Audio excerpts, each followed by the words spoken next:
अब एक बात सावधानी से सुनिएगा।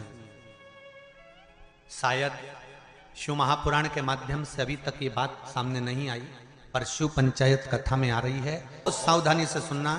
एक प्रश्न हमारे भीतर खड़ा होता है, जब हम सूर्य नारायण भगवान को अर्घ देते हैं, जल चढ़ाते हैं, तो वो जल पृथ्वी पर जब गिरता है तो उसके छींटे हमारे शरीर पर लगते हैं। क्या वो ठीक है? क्या वो श्रेष्ठ है?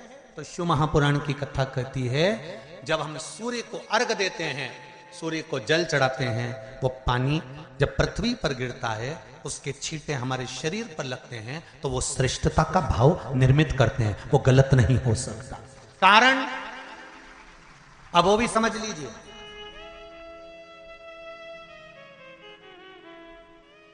अब सूर्य नारायण भगवान को आप जल चढ़ा रहे हो तो छींटे नहीं लगे, उसके लिए क्या स्टूल पे चढ़ के चढ़ाओगे कि कुर्सी पे चढ़ के चढ़ाओगे? अरे बोलो तो सही।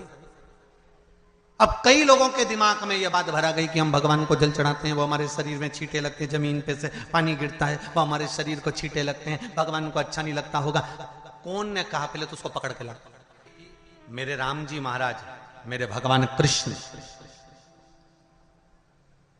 बड़े बड़े संत, साधु, सन्यासी, तपस्वी, साधक, उपासक जितने भी हुए, जिन्होंने सूर्य की आराधना करी, इन्होंने टेबल पे चढ़कर या कुर्सी पे चढ़कर जल नहीं चढ़ाया। इन्होंने पृथ्वी पर खड़े होकर ही, क्योंकि पृथ्वी तत्व के देव हैं शिव। जब हम मृत्यु लोक पर खड़े होकर, पृथ्वी पर खड़े होकर भगवान शंकर का भाग पृथ्वी तत्व को धारण कर कर जल को हाथ में लेकर जब समर्पित करते हैं, और जो जल नीचे गिरता है वो शरीर पर अगर लगता है तो हमको उसका आशीर्वाद ही प्राप्त होता है, दोष नहीं लगता। पर लोगों ने इसको विपरीत कर दिया। कि कौन ने विपरीत करा? कई लोगों ने इसको विपरीत कर दिया। कौन ने विपरीत करा? तो जो दूसरे धर्म के लोग होते हैं, जिनको हिंदू धर्म से नफरत होती है और जो हिंदू धर्म की पूजन, सेवा, अर्चना को समाप्त करना चाहते हैं, वो धीरे धीरे धीरे धीरे कहने लगे कि सूर्य को जल चढ़ाओगे तो शरीर में लगेगा, शरीर में लगेगा तो दोष लगेगा। इसको कह कहकर घर घर में सूर्य को जल चढ़ाना लोगों ने बंद कर दिया कि आप जल चढ़ाएंगे तो दोष लगेगा, शरीर पे छींटा लगेगा, शरीर को ऐसा लगेगा। ये दोष नहीं है। कितनी सुंदर बात है महाराज। सूर्य नारायण भगवान को जब जल चढ़ाया जाता है, हाथ सिर से 8 इंच की दूरी पर होना चाहिए। जम के बोलिए, सिर से कितना ऊंचा होना चाहिए? 8 इंच ऊपर अपना हाथ होना चाहिए मस्तक से सूर्य को जल चढ़ाते समय। और ना चांदी का, ना स्टील का, ना लोहे का, ना प्लास्टिक का, ना कांच का, ना सोने का कोई बर्तन, ना कांसे का, ना एल्युमिनियम का, ना पीतल का, केवल एक पात्र होना चाहिए, वो है तांबे का। काय का पात्र होना चाहिए? तांबे का पात्र। और सूर्य नारायण भगवान को जब 8 इंच ऊपर तुम्हारा हस्त है, और जब हम सूर्य को जल चढ़ा रहे हैं, कैसे जल चढ़ाना है वो भी समझ लीजिए।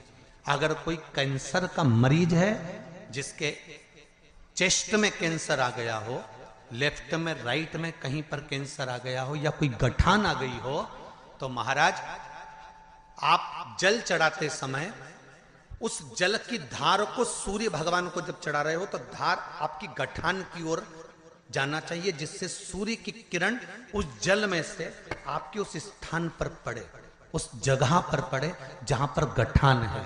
महाराज आप लगातार जल तो चढ़ाना चालू करो, अच्छे अच्छे डॉक्टर फेल हो जाएंगे और कह देंगे गठान ठीक हो गई।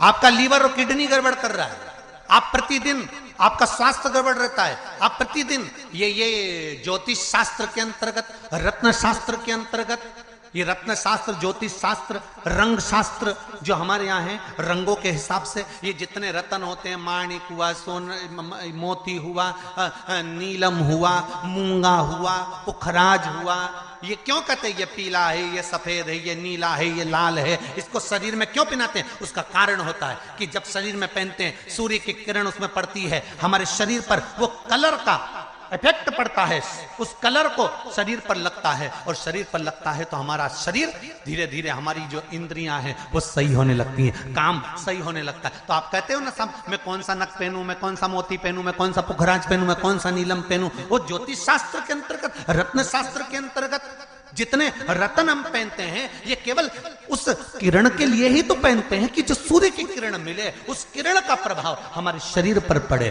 तो इन सबसे अच्छा है कि सुबह शंकर भगवान का नाम लो, तांबा का लोटा में जल भरो, 8 इंच ऊपर सिर से हाथ होना चाहिए, और सूर्य नारायण भगवान का दर्शन साधारण नहीं, जो जल तुम चढ़ा रहे हो वो जल की जो धार आ रही है उसमें सूर्य का दर्शन होना चाहिए, तो कैंसर की बीमारी कभी नहीं हो सकती।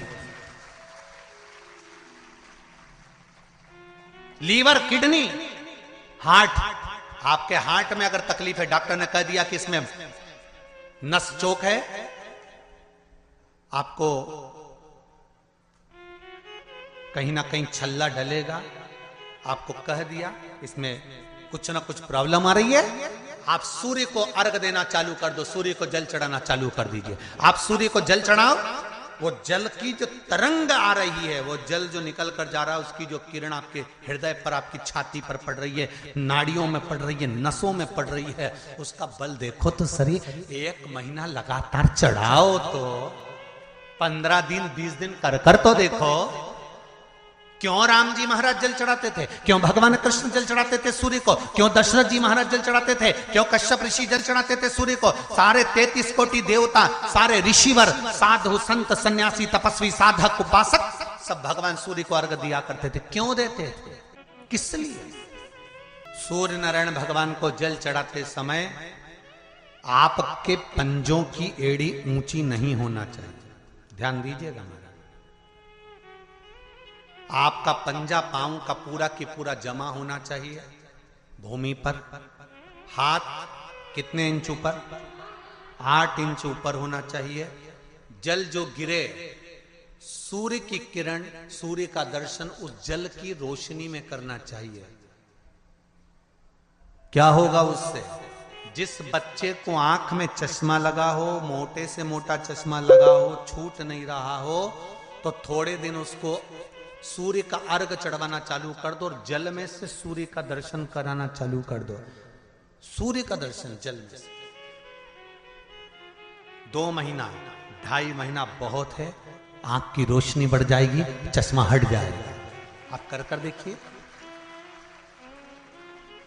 अब एक प्रश्न और खड़ा होता है सूर्य को अर्घ देने का। गुरुजी, पंचदेव पंचायत में सूर्य नारायण भगवान शंकर की पंचायत में हैं। सूर्य नारायण को हम फ्लैट में रहते हैं, हम फ्लैट के अंदर रहते हैं, तो हम फ्लैट में रहते हैं, हमारे यहाँ अगर छज्जा नहीं है, हमारे यहाँ जगह नहीं है, तो हम सूर्य को अर्घ कैसे दें? तो महाराज खिड़की तो होगी, अगर घर में फ्लैट में पानी ढुलेगा और आप लोग नहीं समेट सकते तो एक बाल्टी रख लो, एक पात्र रख लो, पर सूर्य नारायण भगवान को अर्घ देकर रोशनी शरीर पर पड़ना चाहिए। जिंदगी में कभी कोई बड़ी बीमारी नहीं आ सकती।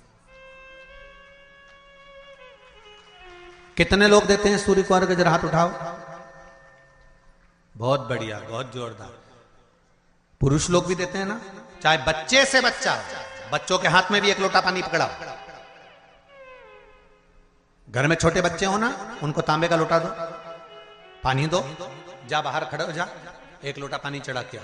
पहले दिन आप स्वयं बच्चे के साथ बाहर खड़ी हो, ओटले पर, घर के बाहर खड़ी हो, छत पे खड़ी हो या घर के बाहर खड़ी हो, और बच्चे से कह लो चढ़ाओ बेटा, देखो ऐसा हाथ 8 इंच ऊपर करिए, तांबे का लोटा लेकर पानी धीरे धीरे डोलना है। जैसे वो स्लो मोशन के सीन नहीं होते नाटक में, ये एकदम धीरे धीरे, बस नहीं तो मालूम पड़े छोरा छोरी एक साथ उंडेल के अंदर नहीं। जल चढ़ाते समय उस पानी में से सूर्य की किरण पड़ना चाहिए, सूर्य की किरण। एक बात और कहना चाहूंगा, अगर आप लोग स्वीकार करेंगे तो, अगर कहीं आपको लगता हो कि बच्चा पढ़ने में कमजोर है, विद्या में कमजोर है, रिजल्ट अच्छा नहीं आ रहा, पढ़ने में कमजोर है, वो पढ़े अपनी जगह पढ़े, वो कार्य करे अपनी जगह करे, मेहनत करे अपनी जगह करे। बच्चों को कह दो कि कुछ समय के लिए सूर्य को अर्घ देना चालू कर। सूर्य की किरण जहां पर ब्राह्मण या हिंदू धर्म का व्यक्ति मस्तक पर तिलक लगाता है, भुकुटियों के बीच में उस सूर्य की किरण इस भुकुटी के बीच पड़ना चाहिए, परंतु पानी कम से कम ना करते हुए स्लो मोशन में धीरे धीरे गिरना चाहिए, एकदम धीरे धीरे। तो यहां एक रेखा सूर्य की किरण से पड़ती है,